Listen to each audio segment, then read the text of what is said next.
এবং এটাই সেই প্রভিন্স যেখানে চায়না তাদের উইঘুর মুসলিমদের ওপর অত্যাচার চালায়। তাই চীন পাকিস্তানের ওয়াখান করিডোর দখলটাকে কি নজরে দেখবে সে নিয়ে এখনো বিতর্ক রয়েছে। ইনফ্যাক্ট তিনি তখন তার একটা লেকচারে এটাও বলেন, যারা মুখ্যভাবে ইসলামিক আইডিওলজিকে মোনোটোনাসলি ফলো করে তারা একটা ক্যান্সারের মতো এবং যত তাড়াতাড়ি সম্ভব এদের নির্মূল করে দাও। এবং এই সময় আফগানিস্তানের বিভিন্ন প্রান্তে যে মুজাহিদিন গোষ্ঠীগুলো গড়ে উঠেছিল, ইউএস তাদেরকে অনেকভাবেই সাহায্য করতে শুরু করে। যে ইউএস এক সময় মুজাহিদিনদের সাপোর্ট করত, সেই ইউএসই 2001-এর অ্যাটাকের পর তাদের কমপ্লিটলি অ্যান্টিতে চলে যায়। তাই ইউএস কখনোই চায়নি যে সোভিয়েত ইউনিয়নের সাথে তাদের সম্মুখ সমর উপস্থিত হয়। গত 21শে ডিসেম্বর পাকিস্তানের টিটিপি বা তেহরিকে তালিবান এই জঙ্গি গোষ্ঠীটি পাকিস্তানের 21 জন সোলজারকে নিহত করেছে এবং এরই জবাবে তারপরের 25শে ডিসেম্বর অর্থাৎ বড়দিনের দিন পাকিস্তান আফগানিস্তানের পাকতিকা প্রভিন্সে এয়ার স্ট্রাইক করেছে। এখানের বার্মাল ডিস্ট্রিক্ট থেকে খবর আছে যে টোটাল ক্যাজুয়ালিটির সংখ্যা প্রায় 46 এবং শুনলে অবাক হবেন যে এর মধ্যে বেশিরভাগই হলেন নারী এবং শিশু। Bombardment by Pakistani military aircraft in eastern Afghanistan has killed at least 46 people, most of whom were women and children, the Afghan Taliban said on Wednesday. আর সবথেকে বড় কথা যে যখন এই হামলা চলছিল তখন পাকিস্তানের স্পেশাল ডিপ্লোম্যাট মোহাম্মদ সাদিক আফগানিস্তান ভিজিটে ছিল। এখন প্রশ্ন হলো কারা এই টিটিপি এবং তারা পাকিস্তানের সোলজারদের উপর আক্রমণ কেন করবে? আর তার থেকেও বড় কথা যে পাকিস্তান একটা নিউক্লিয়ার পাওয়ার হওয়া সত্ত্বেও আফগানিস্তান কেন তাদের সাথে সম্মুখ সমরে নেমে পড়তে চাইছে? এই দুটো দেশের বর্ডার অর্থাৎ ডুরান্ড লাইনে পাকিস্তান এবং আফগানিস্তান দুটো দেশই তাদের আর্মি ডিপ্লয় করছে। 2021-এ যখন ইমরান খান পাকিস্তানের প্রেসিডেন্ট ছিলেন এবং সে বছরের অগাস্টে যখন তালিবান আফগানিস্তানের টেক ওভার করে তখন ইমরান খান বলেছিলেন যে আফগানিস্তান দাসত্বের শৃঙ্খল মোচন করেছে। তারই 3 বছর পর সেই পাকিস্তানের কর্তা শেহবাজ শরীফ বলছেন ক্রাশ তালিবান। দুটি দেশের মধ্যে ডিপ্লোম্যাটিক রিলেশনে এতটা উত্থান পতন কোথায় হলো সেগুলো নিয়ে আলোচনা করবো আজকের video. Taliban government or Taliban? The Taliban.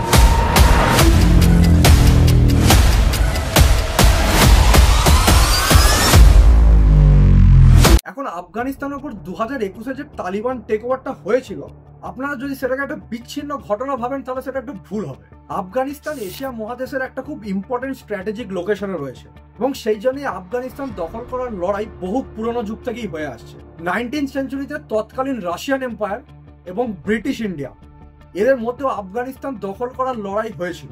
Russian empire বর্তমান উজবেকিস্তান কাজাকিস্তান অব্দিও দখল করে নেয় এবং তাদের সামনে নেক্সট টার্গেট ছিল তৎকালীন ব্রিটিশ ইন্ডিয়া।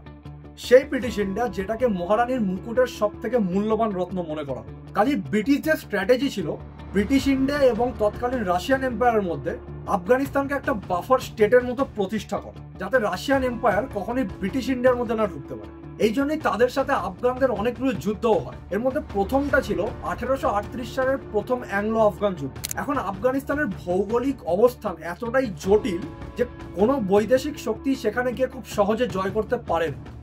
এর কারণ সেখানে অনেক দুর্গম পাহাড় পর্বত রয়েছে, সেখানে জলপথের অভাব রয়েছে। তাই সেই প্রথম যুদ্ধে ব্রিটিশরা আফগানদের কাছে পরাজিত হয় এবং পিছু হটতে বাধ্য হয়। এর পরেও তারা আক্রমণ চালানো বন্ধ করেনি এবং 1878 সালে হয় দ্বিতীয় অ্যাংলো আফগান যুদ্ধ। এই যুদ্ধে ব্রিটিশরা সম্পূর্ণভাবে আফগানিস্তান দখল করতে না পারলেও তৎকালীন আফগান রাজশক্তির সাথে একটা চুক্তি স্বাক্ষর করতে সক্ষম হয়।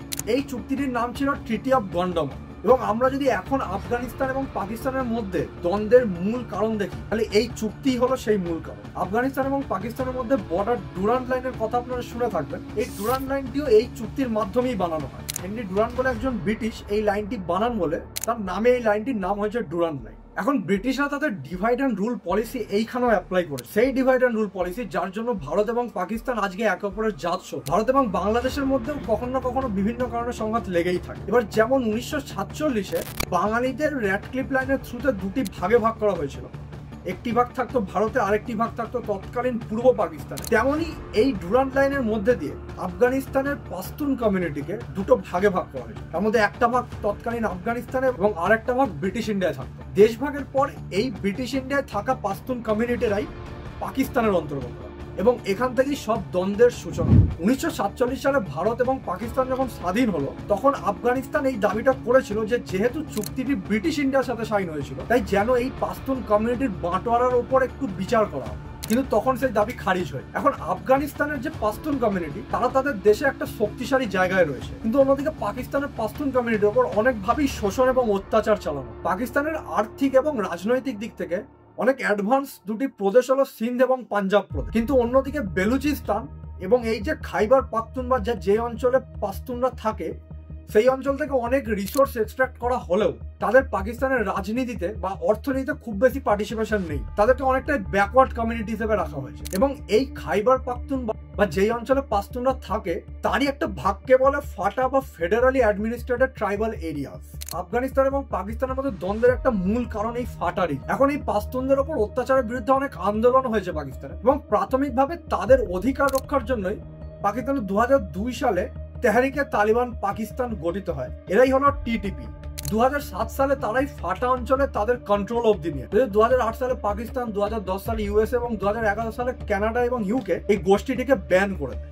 2014 সালে এই টিটিপি পাকিস্তানের একটা আর্মি স্কুলে অ্যাটাক চালায় যেখানে ক্যাজুয়ালিটির সংখ্যা ছিল প্রায় 150 এবং এর মধ্যে 132 জন হলো কেবল স্টুডেন্ট। 2021 সালে আফগানিস্তানের তালিবান টেক ওভার হওয়ার পর সেই বছর পাকিস্তানের টোটাল টেররিস্ট অ্যাক্টিভিটির সংখ্যা ছিল প্রায় 267। 2022 সালে সেই রিপোর্টের সংখ্যাটা হয়ে দাঁড়ায় প্রায় 365 এবং এই সংখ্যাটা ক্রমশ বাড়ছে। এবং এই যে টিটিপি এবং আফগানিস্তানের তালিবান এরা গোষ্ঠীগতভাবে এক না হলেও যেহেতু এদের আদর্শের মধ্যে অনেক মিল রয়েছে তাই অনেক ক্ষেত্রেই মনে করা হয় যে এই টিটিপির বিভিন্ন কাজকর্মের পিছনে আফগানিস্তানের তালিবানদের সূক্ষ্ম মদত থাকলেও থাকতে পারে। সেই নেই পাকিস্তান আফগানিস্তানের মধ্যে বিতর্ক। এখন আফগানিস্তানের হিস্ট্রি সবসময় অনেক উত্তাল ছিল এবং রয়েছে, অনেক সরকার পড়েছে, নতুন সরকার এসছে এবং সব থেকে ইম্পর্টেন্ট যেটা কথা সেটা হলো এদের প্রত্যেকের আইডিওলজি একে অপরের থেকে অনেক আলাদা ছিল। কেউ ছিল ইউএসএসআর এর মদতপুষ্ট তো কেউ ছিল ইউএস এর মদতপুষ্ট। অর্থাৎ কোল্ড ওয়ারের একটা খুব ভালো এফেক্ট আফগানিস্তানের উপর দেখা গেছে এবং সে সময় থেকেই পাকিস্তান এবং আফগানিস্তানের মধ্যে ডিপ্লোম্যাটিক রিলেশন অনেক ডেভেলপ করেছে। আফগানিস্তানের দাউদ খানের সরকার পড়ে যাওয়ার পর সেখানে পিপলস ডেমোক্রেটিক পার্টি অফ আফগানিস্তানের লিডার নূর মোহাম্মদ তারাকি প্রেসিডেন্ট নির্বাচিত। অবশ্য তাকে অনেক আর্মি জেনারেলস এবং জনগণও সাপোর্ট করেছিল কারণ দাউদ খানের শাসন ব্যবস্থায় তিনি অনেকটা ডিক্টেটরের মতো শাসন করেন। এখন এই নূরের পিছনে মদত ছিল ইউএসএসআর।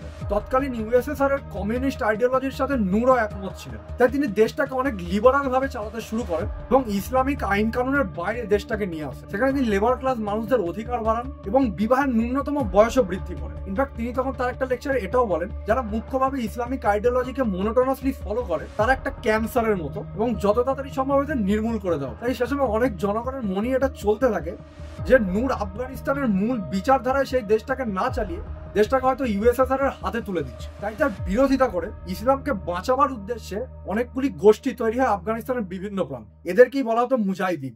মুজাহিদিনের ডেফিনেশন হলো তারা যারা ইসলামকে ডিফেন্ড করার জন্য লড়াই করে। এখন এ সময় ইউএস এর মদতে নূরের সরকারের ভাইস প্রেসিডেন্ট হাফিজুল্লাহ আমিন নূরকে হত্যা করলে ইউএসএসআর এর মনে হয় যে আফগানিস্তান হয়তো তাদের কন্ট্রোল থেকে এবার বেরিয়ে যাবে, তাই তারা আফগানিস্তানের উপর অ্যাটাক চালিয়ে মিলিটারি কন্ট্রোল নিয়ে নেয়। যদিও তাদের দাবি ছিল তারা আফগানিস্তানের উপর কোনো অ্যাটাক চালায়নি, বরং আফগানিস্তানে যে র্যাডিক্যাল টেররিজম ডেভেলপ করছে তার বিরুদ্ধে তারা একটা স্টেপ নিয়েছে।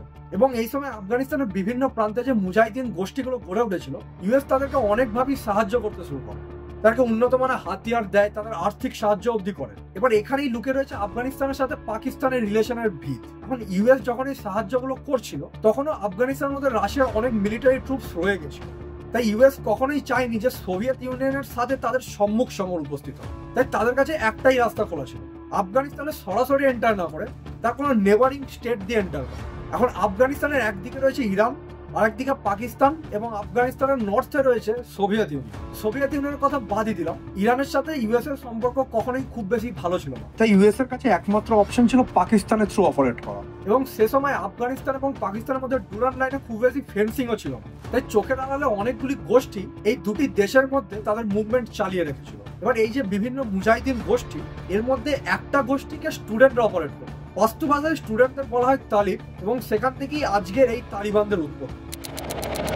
এবার আমি এই রিলেশনগুলো খুব বেশি ডিপে যাবো না, তা নাহলে ভিডিওটা খুব বড় হয়ে যাবে। তো 2001 সালে 9/11 অ্যাটাকের পর যখন ইউএস আফগানিস্তান থেকে উইথড্র করে নেয় এবং আফগানিস্তানের উপর অনেকগুলি এয়ার স্ট্রাইকও চালায় তখন এর মধ্যে অনেক মুজাহিদিন গোষ্ঠী পাকিস্তানে আশ্রয় নিয়েছিল। ইনফ্যাক্ট এই সময় তালিবানের মেন লিডার মোল্লা মোহাম্মদ ওমরও মিসিং ছিলেন এবং তার সাথে মিসিং ছিলেন ওসামা বিন লাদেনও।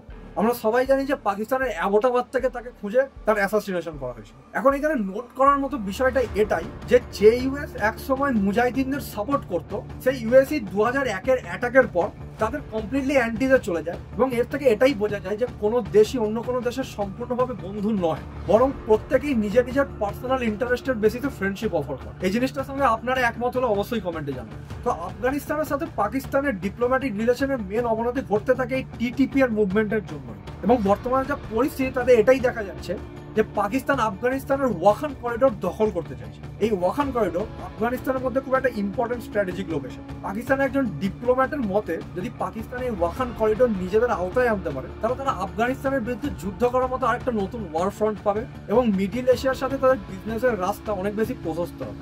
এই ওয়াখান করিডোর কি আফগানিস্তানের চিকেন নেকো বলা হয়।